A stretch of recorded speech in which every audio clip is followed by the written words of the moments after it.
This is the Elite Entrepreneurs Podcast, where we teach you the proven methods to grow your seven-figure business to 10 million and beyond.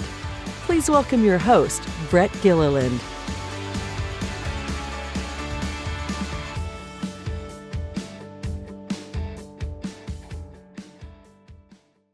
Welcome, everyone, to this week's episode of the Elite Entrepreneurs Podcast. Every time we produce one of these episodes, we're looking to help our audience of seven-figure business owners figure out some of the challenges that they are wrestling with. And today I have a great guest who's been through some of those stage changes.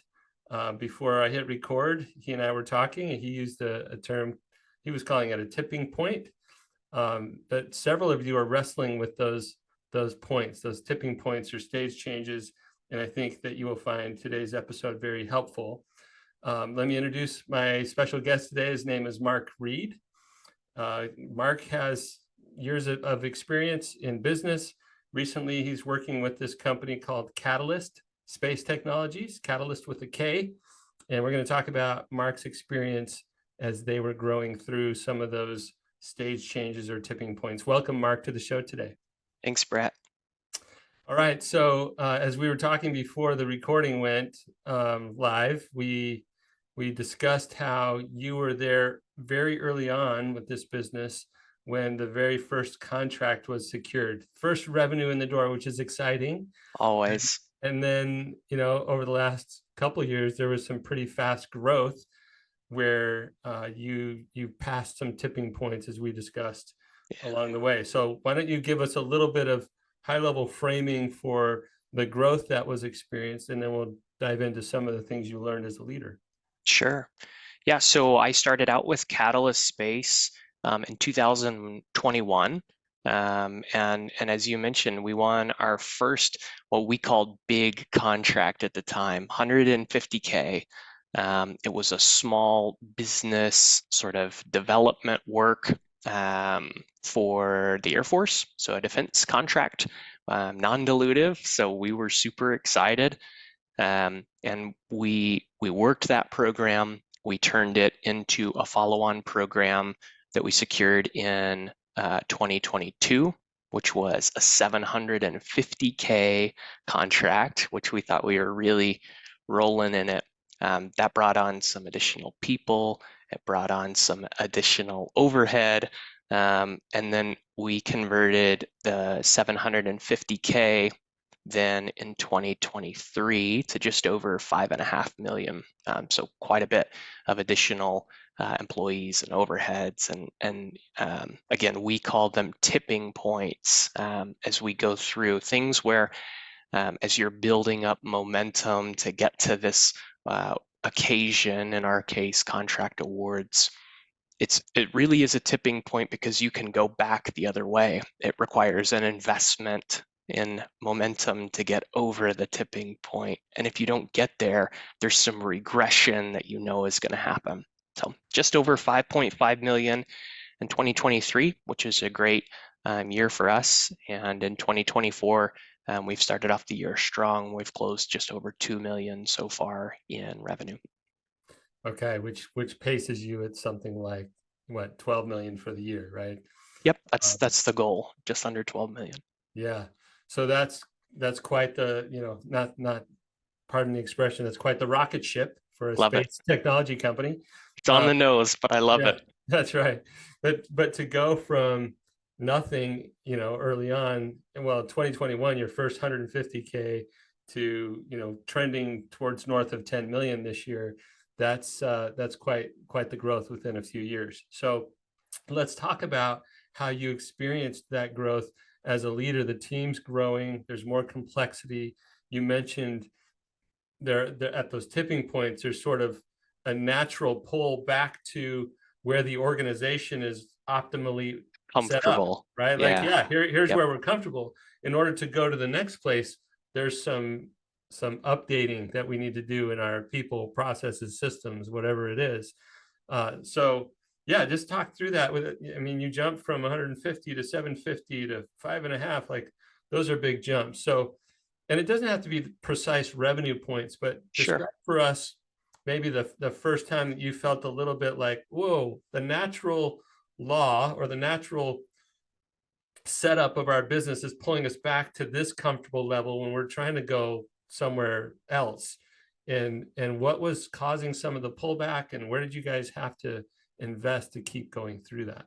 Yeah, I think that um, there's a lot of different aspects of each of those things, from a personnel perspective, from a internal sort of time investment that you put into new business and how you balance that with you just won a big contract, and so how are we building systems to execute on this new sort of level that we've already attained in the last year? How do we make sure that we execute successfully on that level of responsibility and scope and revenue?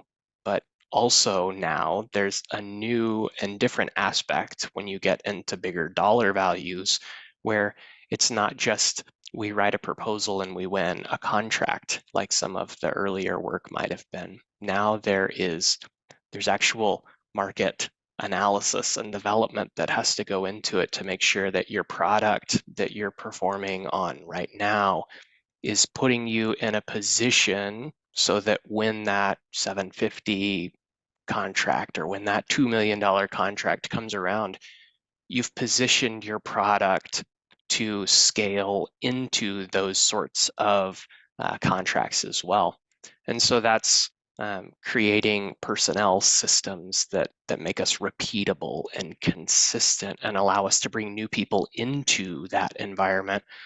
But it's also thinking differently about contracts and thinking about, I don't need a contract to be successful. I need multiple different revenue streams to keep feeding this now growing ecosystem that we're building.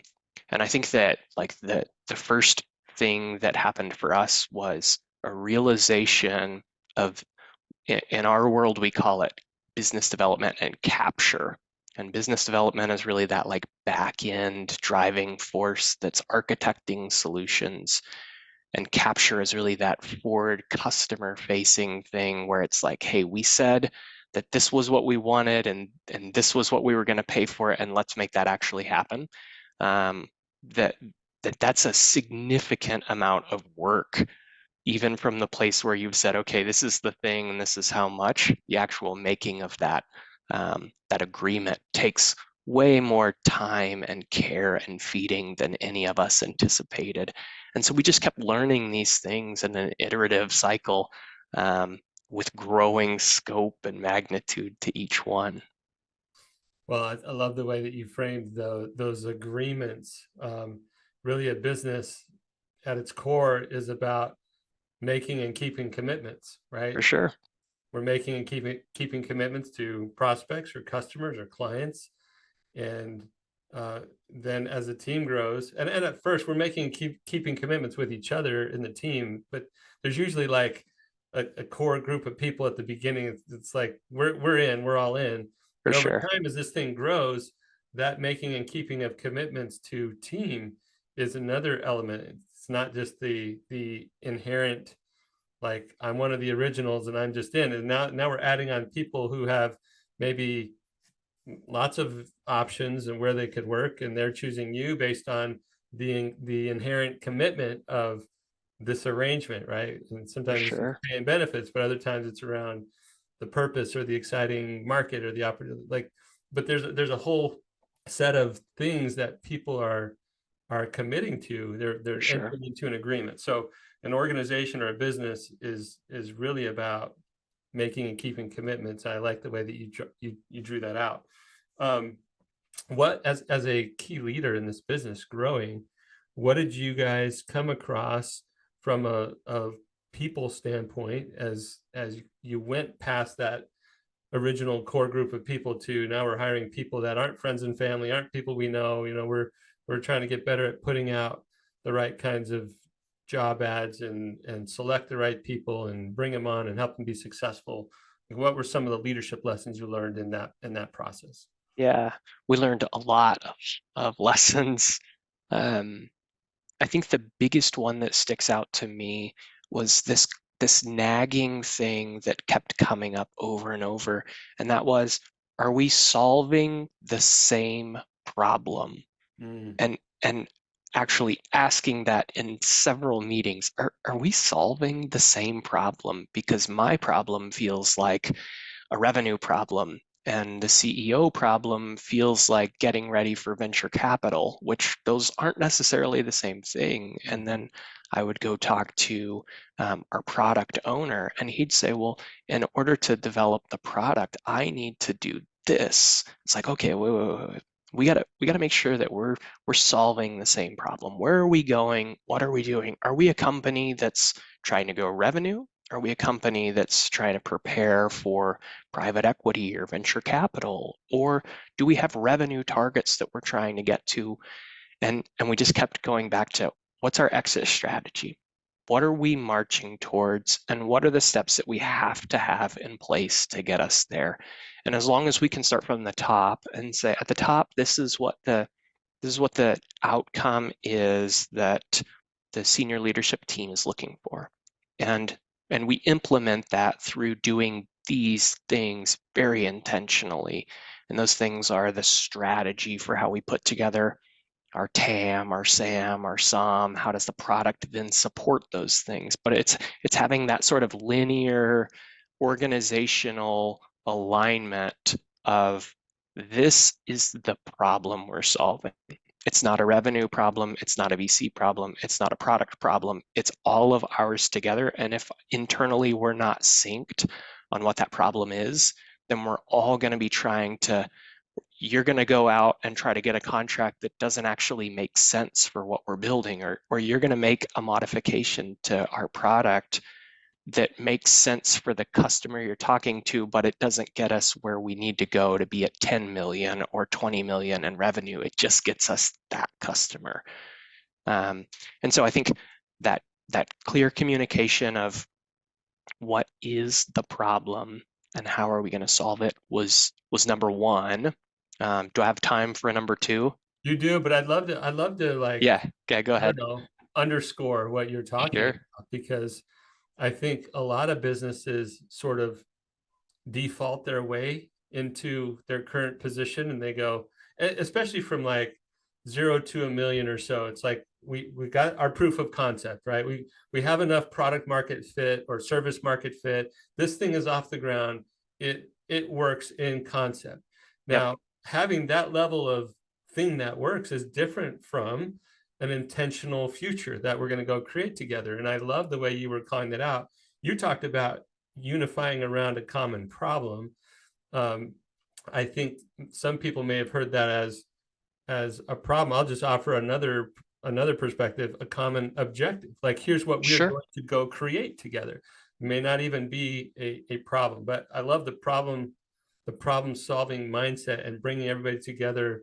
What we really want is clarity and alignment, right? We want You clarity, got it. we want alignment, and we want that clarity to be around what we're going to go build together.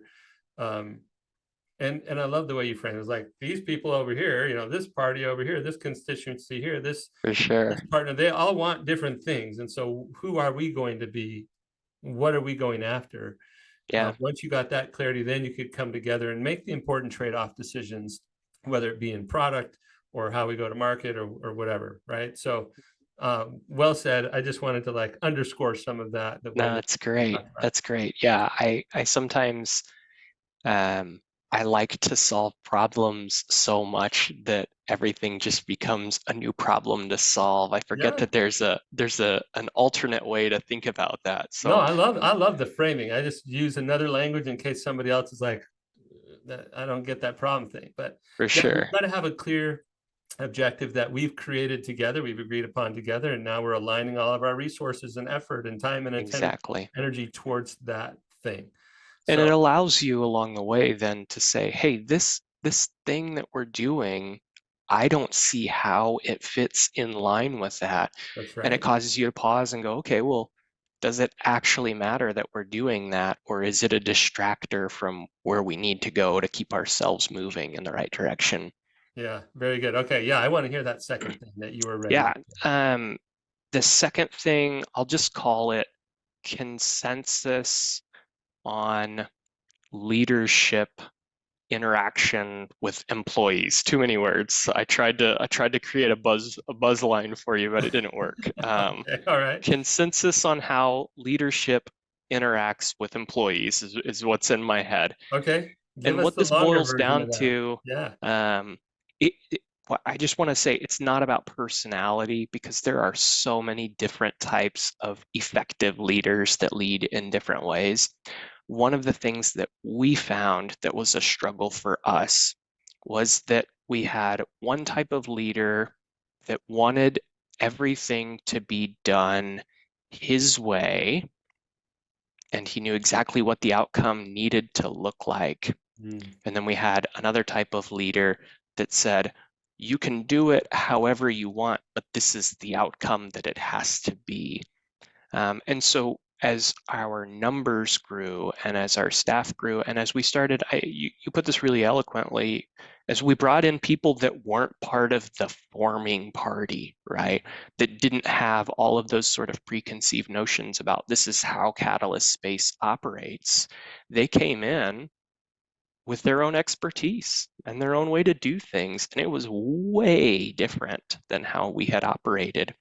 And so we had to decide, are we going to allow these outsiders to come in and to mess with things and bring their own expertise? Or are we going to double down on how we think things should operate? And that created a lot of tension for several months between different parties in our leadership.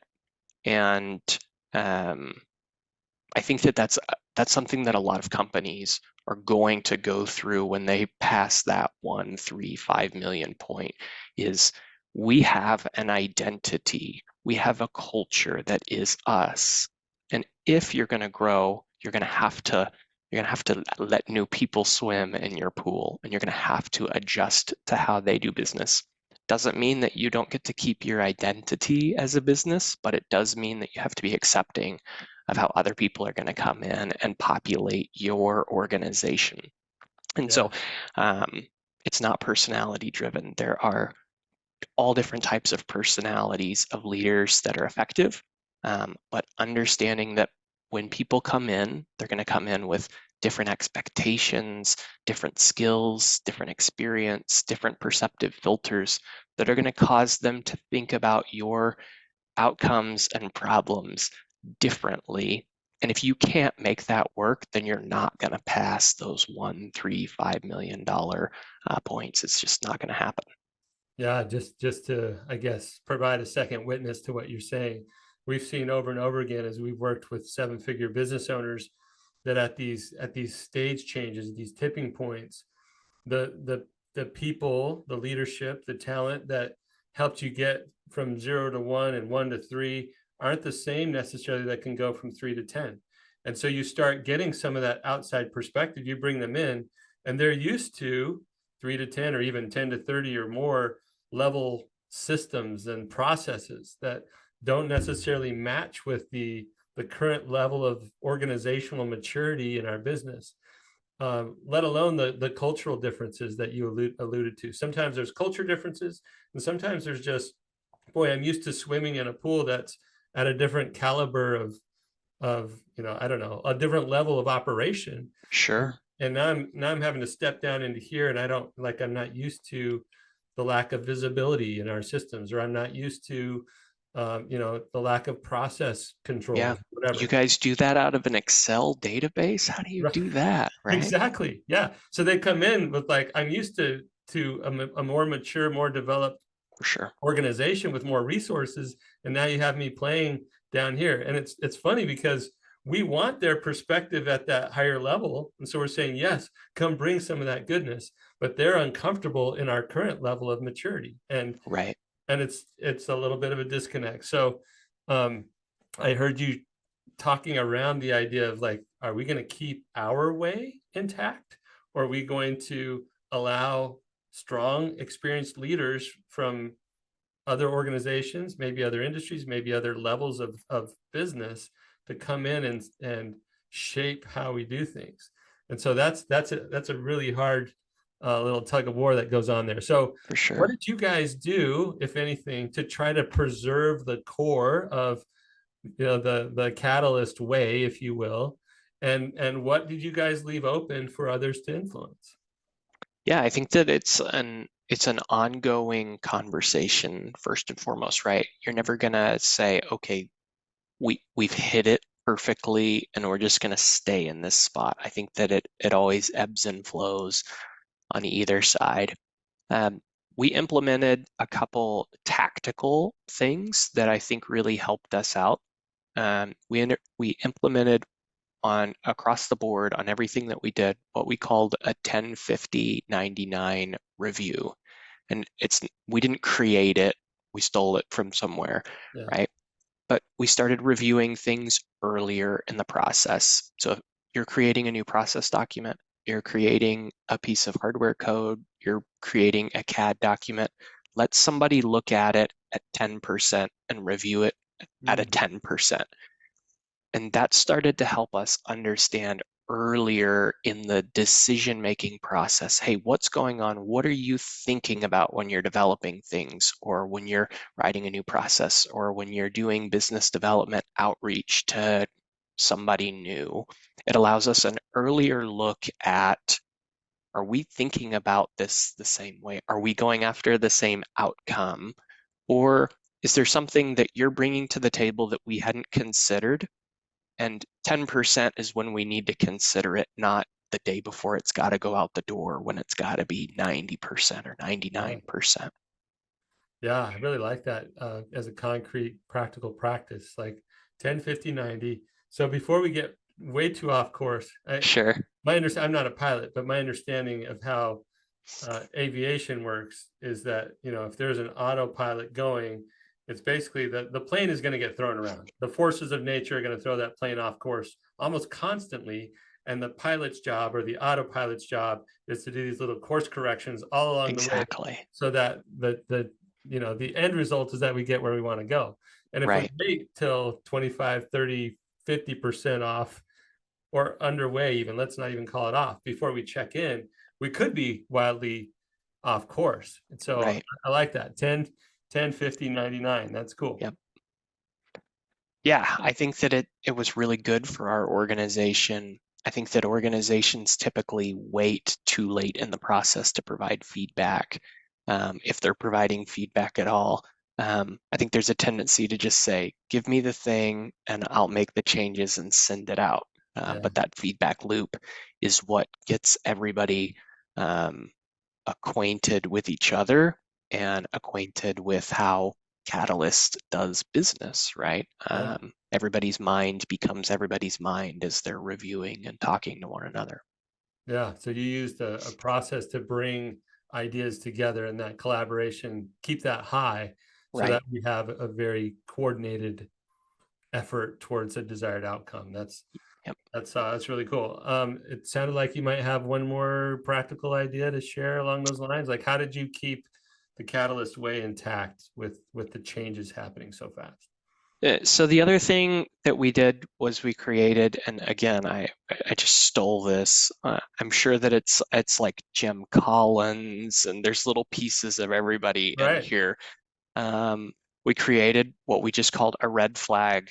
And so as we were going through, if somebody felt like this isn't within our core competencies, or this doesn't make sense for where we're going, or even if it's just this meeting is a waste of time, anybody at any moment can say, hey, I have a red flag, and we're going to stop what we're doing and we're going to listen to what you have to say, and then we're going to consider it before we respond, right? Okay. Yeah. And So so you gave. creating these red flags allows us to kind of have a moment of, okay, we've been going back and forth on this thing, or we've been really focused on this, but somebody is realizing that we're not doing what we're supposed to do. And so everybody's enabled to say, hey, I got a red flag. This doesn't make sense to me.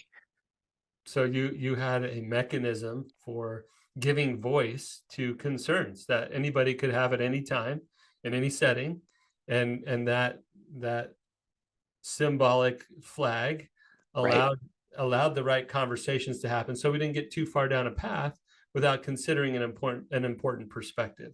Right. And it gave the new people agency to feel like they were standing on a valid set of thoughts and concerns, even in conversations that maybe they didn't have the same depth as some of the people that had been there for a long time. Yeah, really cool idea. I love that. Okay, so between the 10, 50, 99, the red flags, and probably other things that you guys... Lots of town hall conversations, lots Yeah. of just transparency and communication. And there's no secret to making it happen. Lots of transparency. So you guys figured out how to get clear on a problem that we were all going to work on together. And then you had certain organizational or leadership rhythms and vehicles that allowed you to move forward together as one, as much as possible as you're moving fast, because you guys were growing fast. For sure. Really cool. Well, Mark, as you consider your experience at Katalyst and how quickly you guys moved through those things, you shared some important ideas that our audience can benefit from. Is there anything else that you would like to leave one of those business owners that's working through those tipping points and is like, man, if I could just arm him or her with this one more idea, what would that be?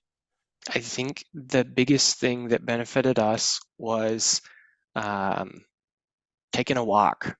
Just take it in stride, and when you need to unplug for a minute, unplug for a minute. It's going to feel weighty. You're going to have long days. You're going to pound your head for missing opportunities. Just go for a walk, man. Just take it easy. There's going to be another opportunity, but the people that you're there with are bought into it just like you are. So take a breath, take a walk, and then reattack. Yeah, very good. Mark, it's been a pleasure to have you here. Thank you for sharing your wisdom and your experience at Katalyst. If people want to connect with you on social, learn more about Katalyst, how would they do that? Yeah, so I'm on LinkedIn. That's probably the best way. My LinkedIn would be Mark, my middle initial A, Reed. So you can look up Mark A. Reed. All right, very good. Thank you again, Mark. And for all of you out there listening, please share this episode, do all the things that allow us to get in front of as many seven-figure business owners as possible. We're going to keep bringing these real people with real experiences in the trenches, learning the things that help you get through those tipping points, as Mark mentioned, to keep growing, to achieve the goals that you have for your business. Thanks for listening. We'll see you next time. You've been listening to the Elite Entrepreneurs Podcast with your host, Brett Gilliland. Be sure to leave a rating and review wherever you listen to your podcasts. You may also want to visit our website, eliteentrepreneurspodcast.com, to find additional resources to grow your business from 7 figures to 10 million and beyond.